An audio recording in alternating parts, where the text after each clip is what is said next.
ए खुदा, तुमने जब सेवन और सिबी बनाए तो जहन्नम क्यों पैदा किया। ये सिंध में आम कहावत या मुहावरा है जिससे ज़ाहिर होता है कि ये दोनों मकाम बहुत ज़्यादा गर्म हैं और एक दूसरे से काफ़ी दूर भी हैं। आज हम सेवन शरीफ की गर्मी के बारे में आपको बताएंगे। सेवन शरीफ की कुदरती बनावट, आसपास की तबई हालत का जायज़ा भी लेंगे। कुदरती तरह से सेवन शरीफ जुनूब और मगरब से पहाड़ियों और रेगिस्तान से घिरा हुआ है। लाल बाग के साथ ही रेगिस्तान और पथरीला इलाका है जिसके बारे में हम वीडियो भी बना चुके हैं। हज़रत सखी लाल शहबाज कलंदर की आमद से पहले लाल बाग वाली जगह पर सिर्फ बयाबान और रेगिस्तान था।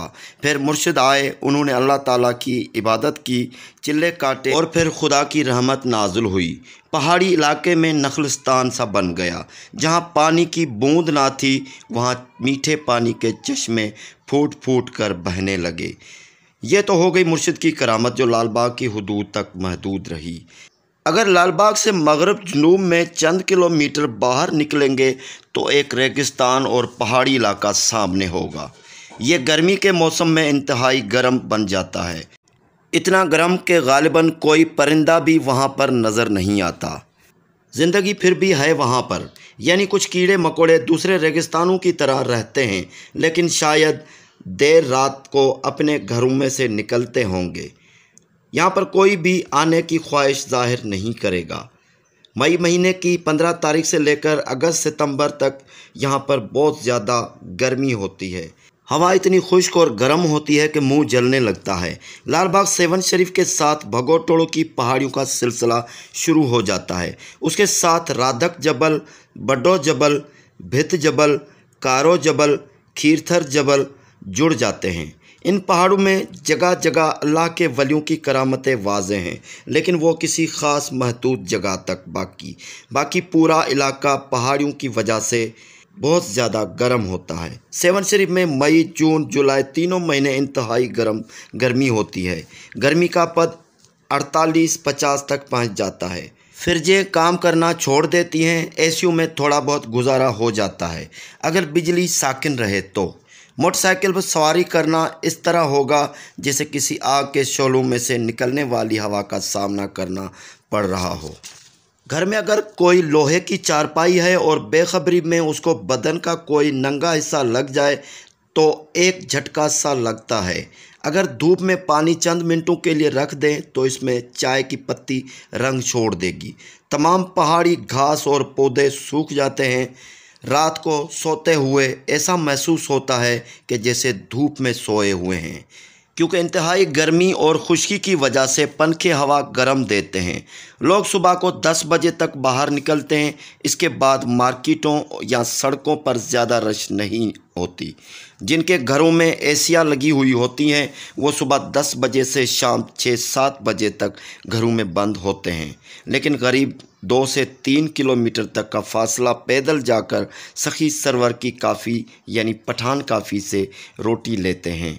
कई ऐसे ख़ानदान हैं जिनका गुज़र पठान काफ़ी पर ही होता है और तमाम गरीब लोग जो हैं अपने बच्चे और औरतों के साथ दिन रात लंगर लेकर अपना और अपने बच्चों का पेट भरते हैं। इन दिनों में जंगल में बेखौफ होकर घूम सकते हैं क्योंकि तमाम सांप वगैरह अपनी बिलों में से बाहर नहीं निकलते और इन दिनों में मच्छर मक्खियाँ मर जाते हैं, कोई मच्छर नहीं काटता। टांकी वाले नल के पानी से मुंह धोने से पहले उसे चंद मिनटों के लिए खोल कर रखें और गर्म पानी निकलने दें। जब तक ठंडा पानी ना निकले आप मुंह नहीं धो सकते। एंड्रॉयड मोबाइल बार बार टेम्परेचर बढ़ने के सिग्नल देने लगता है। लोग गर्मियों में एयर कूलर और एसी इस्तेमाल करते हैं। गर्मी की शिद्दत को मकामी सिंधी लोग 40 दिनों का पीरियड तस्वर करते हैं जिसको वो चालीहो नाम लेते हैं। इसी तरह सर्दी के मौसम में भी सर्दी की शिद्दत को 40 अयाम के लिए नाम दिया जाता है चालीहो। 40 दिन गर्मी की शिद्दत बरकरार रहती है। 15 मई से पूरा जून महीना जिसमें कोई कमी नहीं आती, यानी गर्मी सबसे ज़्यादा होती है। गर्मी में रात दिन इंतहाई गर्म और खुश्क हवाएं चलती रहती हैं। दिन बड़ा और रात छोटी होती है। सितंबर महीने में गर्मी में कमी होती है और फिर हबस जैसी मौसम हो जाती है।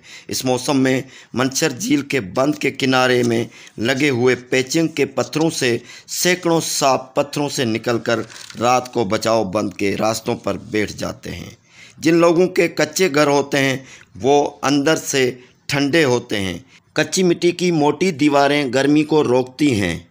लोगों ने घरों में सोलर सिस्टम लगाए हुए हैं, लेकिन ऐसे भी गरीब हैं जो सोलर अफोर्ड नहीं कर सकते, वो बिजली पर ही गुजारा करते हैं। और अगर दोपहर को कड़ी गर्मी में बिजली कई घंटों तक गायब हो तो क्या किया जाए।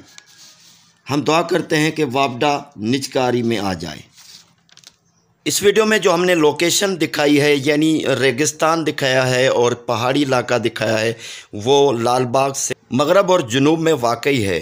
ड्राइविंग स्कूल का कोर्स सिखाने के लिए हमें बार बार वहाँ पर जाना पड़ता है। तकरीबन 5-6 किलोमीटर का फासला होगा लाल बाग से। कहीं रेगिस्तान है तो कहीं पहाड़ हैं। पहाड़ों के ऊपर भी रेगिस्तान आप देख सकते हैं, यानी जब हवाएं बहुत ज़्यादा चलती है तो रेत जो है पहाड़ों के ऊपर पहाड़ों को भी ढक देती है। ये दोनों मिक्सचर हैं पहाड़ों और रेगिस्तान का। ये ज़मीन पर पहाड़ी पौधे हैं जो शिद्दत गर्मी की वजह से सूख गए हैं।